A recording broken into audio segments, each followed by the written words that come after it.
Taking advantage of the natural contours of the land, the 65-hectare estate has been carefully planted on north-facing slopes of rolling hills and terraces. The two main hillside sites are dissected by a major gully called the Chasm, which divides the vineyard into north and south blocks. Hi, Mai. Oh, hello, Nice Yvonne. to see you. When I was told I was coming here to look at a flash piece of vineyard equipment, I thought I might have my wires crossed. Very funny.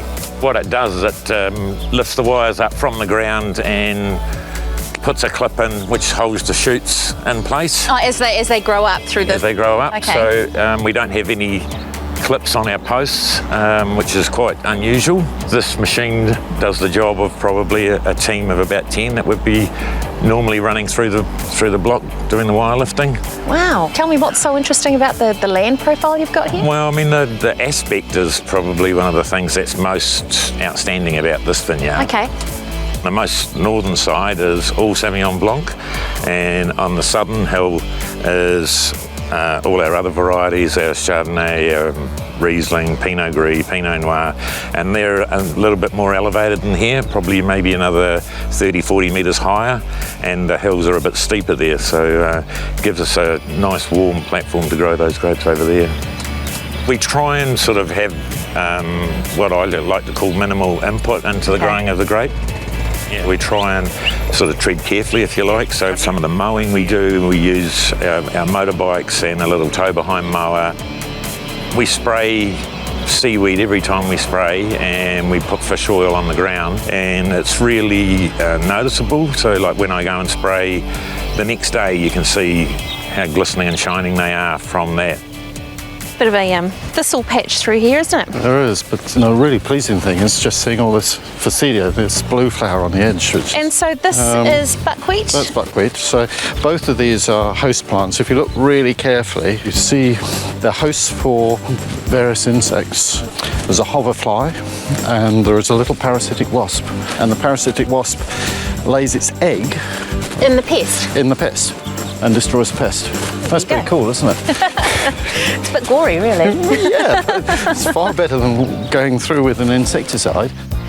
So this is the Riesling block? Yes, Canterbury as a region is famous for Riesling, isn't it? it is. I love the way it looks, by the way. It's lovely, sort of pale, very soft pale gold. That sort of slight pale lemon yellow, but then you've got that lovely aromatic, sort of limey character, but then for me it's also that minerality. Yeah, and there's a sort of beeswax, you know. Absolutely. Honeycomb bee, but they're the waxy character on there.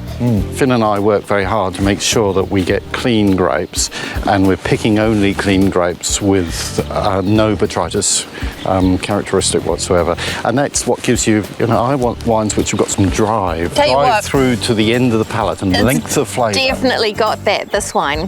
I mean, I can still taste that wine, and as soon as I put it in my mouth, my gums just went, hello! And this is all from here? This is from here. Right here. Yep. Wow, you're definitely doing something right. Well, no, I think the vineyard's doing something right. You just look at the vineyard, just look how healthy it is. The wine has been getting quite a bit of attention recently. It has, isn't it? Yes. Remind me, what's going on? I mean, I keep seeing it everywhere. One of these pure gold medals from the Air New Zealand Wine Awards. A pure gold at the Air New Zealand Awards. So that's something to do with sustainability and something to do with the wine, I guess. Hi there, my name is Robert Watkins. I'm the CEO of Mount Beautiful Vineyard and Winery, and also Edscad Station. Obviously, I'm from California, where I've spent 20 years in the wine business there, and now I'm privileged to be able to take that experience to New Zealand. Wow, this looks amazing. It's pine nuts, yeah? Do you know the Latin for that? Pinus pinea! Unbelievable. Do you know how to pick them? No. Harvest them? No. Oh, shoot. But there's an awful lot else going on in the vineyard and in the whole kind of Mount Beautiful scene, isn't there, in terms of land use? To get the vineyard here, which kind of went through the whole property, David purchased 4 different farms, and the vineyard cuts through all 4 farms. Right. But then you're left with, what do you do with all the land around the vineyard? So we do have a working farm, which is about 4 times the size of the vineyard. Okay. And we have a full-time farm manager. So there's that sheep Tom. and Yep. beef? And Sheep and beef, and we use it primarily for the runoff property for David's other larger station okay. called SKED. Right. So everybody who has a high mountain station likes to have a low mountain property to do runoff and fatten their cattle or sheep. You know, I do. You know, I would say I knew that from California, but I don't. I had to learn all that here, so yeah. So Robert has extended our tour and we're heading to the hills. Well, the Southern Alps to be exact, and the incredible landscape of SKED Station. So down there, there's a hut with a kind of orangey roof. What's that? It's a Stony Creek hut. Okay. What was it like the first time you kind of flew over the property? Very, very daunting. Probably some fat cows. They look very fat and very happy. Oh, and little calves as well. Hello.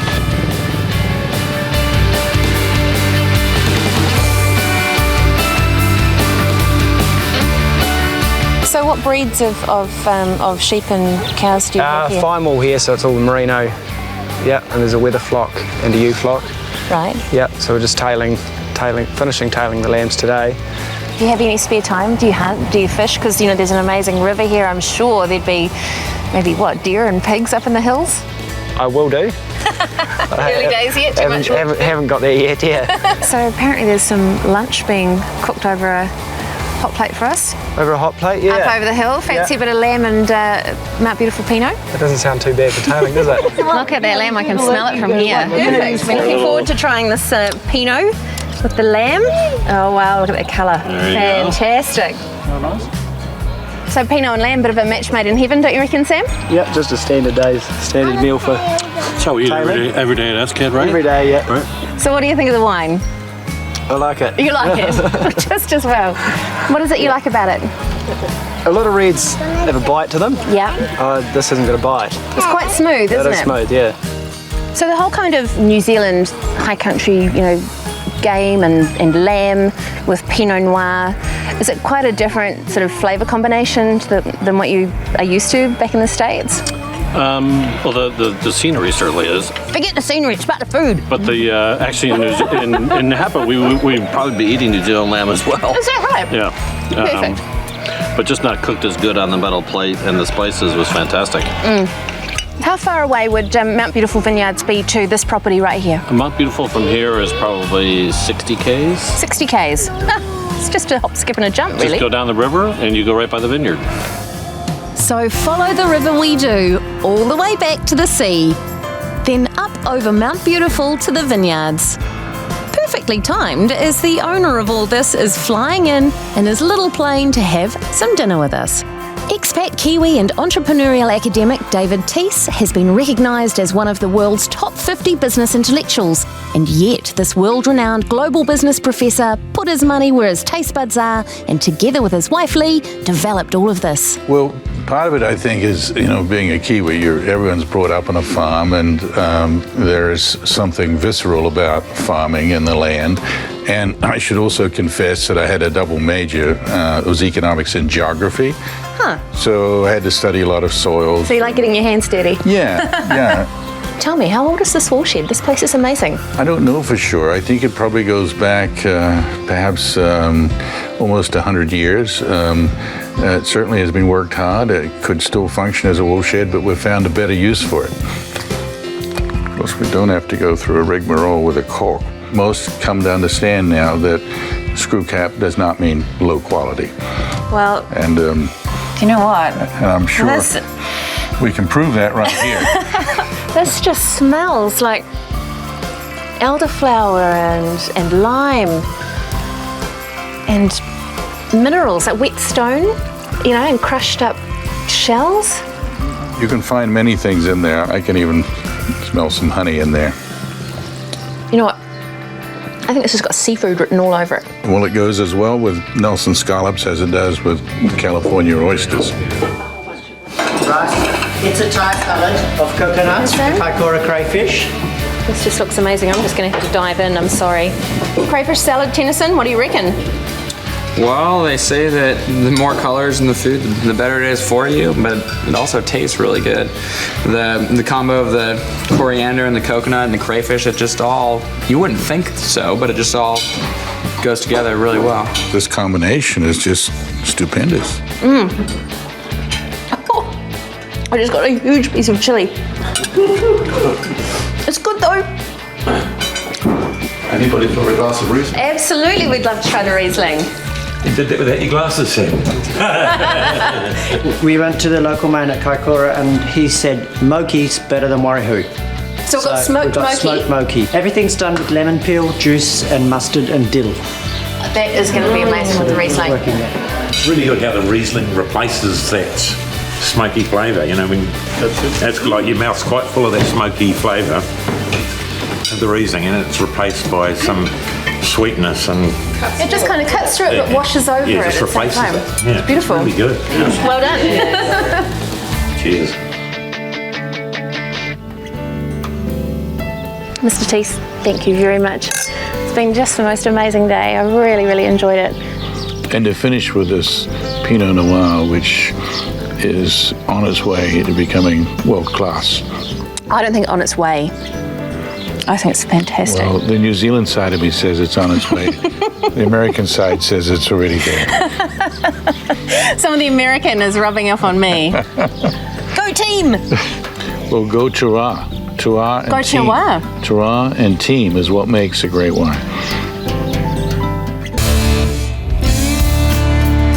Back in the late 1800s, the Taramako River was the site of New Zealand's last great gold rush, and the tiny town of Kumara was born. The town once boasted 50 pubs and was the hometown of famous Prime Minister Richard Seddon. When Kerrie Fitzgibbon came along, the last remaining pub was derelict.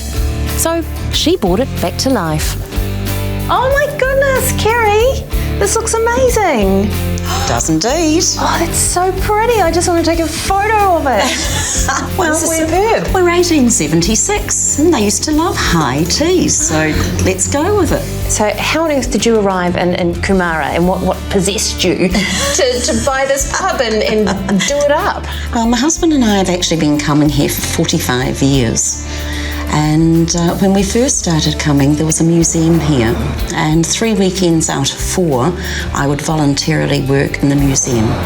And I absolutely fell in love with the history. So it's really not just this building. You you and your family have kind of revitalised that feeling of the excitement and the history and everything of this place. We have, but I must hasten to add, we could not do it without a lot of work and a lot of support from the locals. They bring me in things all the time. What kind of things? A lot of the beautiful old antique lights here. People have had sitting in their sheds for years. Wow. Or a lot of the old beautiful urns, the vases, all sorts of memorabilia. Everyone's happy because they're being shown and the stories are being told. And that's nice, that's rewarding for us. I recognise that song. John, it's Maggie. Now I want you to play me the Rod Stewart version. Can you do that? What are you talking about? You know, I've only played things behind 1945. Oh, crumbs. What's your connection to this place? Well, it's been here all my life, of course, and my mother and father owned it in the 60s. They owned it for about 3 or 4 years. And of all things, I met my wife in this pub, so... Do you like what Kerrie's done with the place? Yeah, it's certainly brightened the place up, and it's taken awful lot of guts to do it. Is Billy Bob your real name? Well, William Robert is my real name. Oh. And how I got the name Billy Bob, I'll never know. I wonder. My father, he was mayor of the town here, and he was the president of the Kumara Racing Club for 35 years. But the Kumara races, of course, they're famous for the yearly meeting, you know. So you recommend I come and visit? Absolutely, yeah. Be marvellous. You'd have a great time at the Kumara. Do I have to put on a frock and a fascinator? Not really, you could come anyway. Doesn't matter. What do you think the original publicans of the Theatre Royal would think of this place now? There's an old African saying, and they say you can never ever be dead when there's someone alive who remembers you. So isn't that nice? That's so We've got nice. all our themed rooms and we're telling the stories of people who made it possible. So, And it sounds kind of funny, describing the locals as gold. You're right. But they are. They are. Waipara Valley is the fastest growing wine region in New Zealand, but 25 years ago, it was a very different story. In fact, in 1980, when Dayne and Jill Sherwood planted their original 10-acre block here, wine wasn't even on the radar, and growing Pinot, that was crazy talk. Nice cup of tea. People thought we were absolutely crazy when we first planted grapes. It was back in 1987. It was a real time of turmoil in the industry because there was, in 1986 there was the vine pool scheme. That's right, people were pulling grapes out. People were being paid to pull their grapes out. Crazy. In fact, when we first made our first wine, there were 75 wine producers in the country. And That was 91? 91 we made our first wine, but now there's 750. Having that number of people now making wine and growing grapes, we can take our wine out to the world and on a bigger scale than what we did back the mid-90s. It was really hard slog in Australia. I stood at countless tastings just pouring wine to the trade where they'd hold up the wine and just look at it and they'd say, I can see through it, it can't be any good. Because they're used to those big grunty Shiraz and Cabernets and that sort of thing. Yeah. So it was a real hard sell, and it was only until probably 2002, 2003, 2004 that Pinot Noir started to get a bit of a name over in Australia. Okay, and the attitude sort of changed. Yeah, I'm very adamant that we don't grow grapes, we actually grow wine. So I talk to all our viticulture people to say you don't look at them as little bunches of grapes out there. You're looking at little bottles of wine, or little glasses of wine, and so that's where Peter comes in. He oversees both of those areas. It's the most amazing colour. It's like sort of a cross between chartreuse and yellow diamond. Well, there's a green edge there, Yvonne, so it's 4 years old already. And we're now seeing, this is a Riesling from 2009 from our Georges Road vineyard. So it's had a couple of years just to kind of kick into place. Soften out.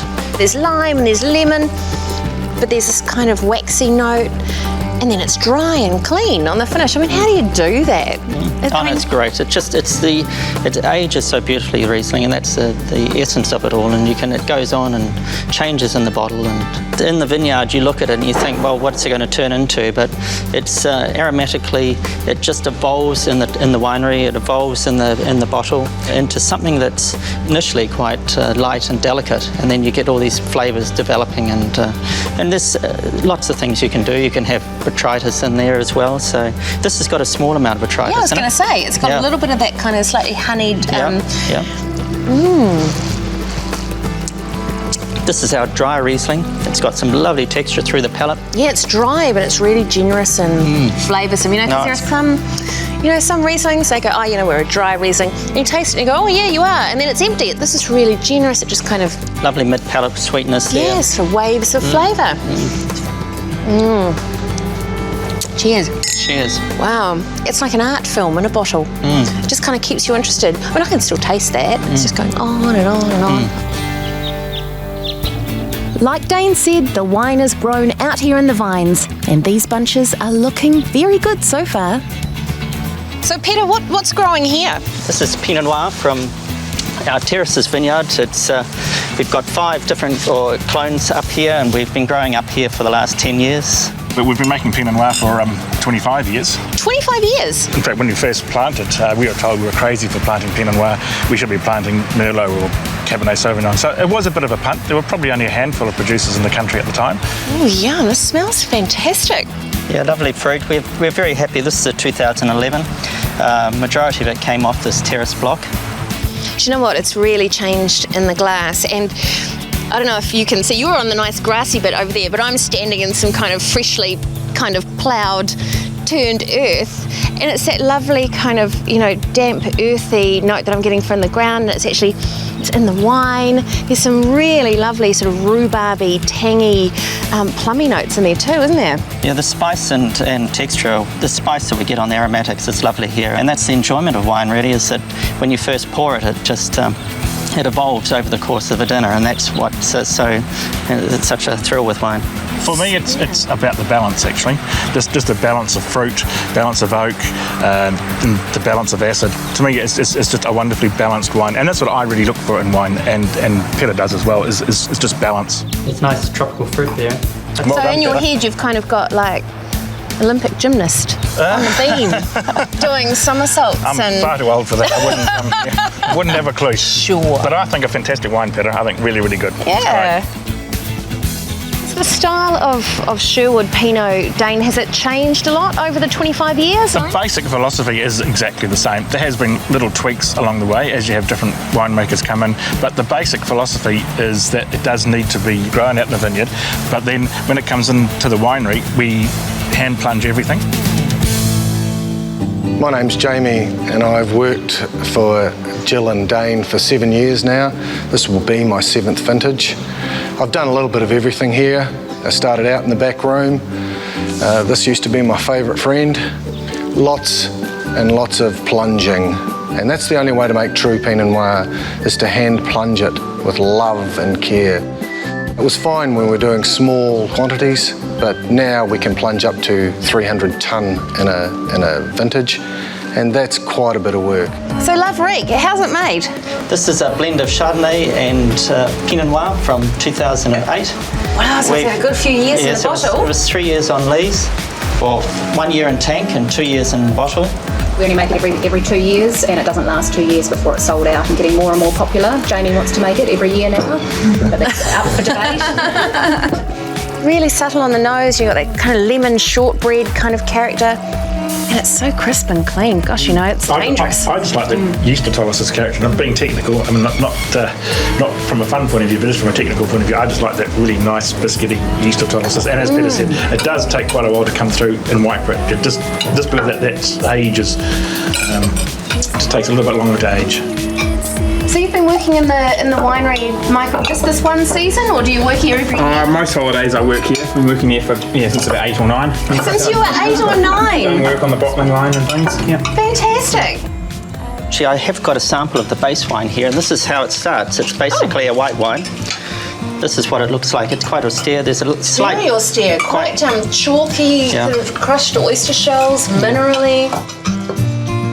Wow, and it's so dry. Dry and a little bit more acid in it there. So over that course, over the next 4 years, from where it is now to this bottle sample, it will go through some changes. It's so kind of rich and fruity, and there's lovely complexity, like marzipan, and there's lemon in there. It's all over the place, whereas the brand new one, the baby, which hasn't even begun its life really yet, it's really kind of lean and very tight. Quite tight and stark and bony even.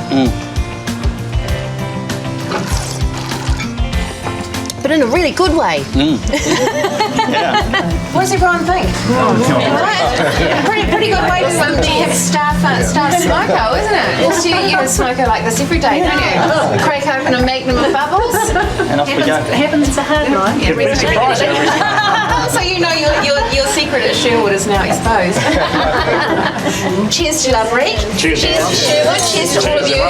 Hooray. Fantastic.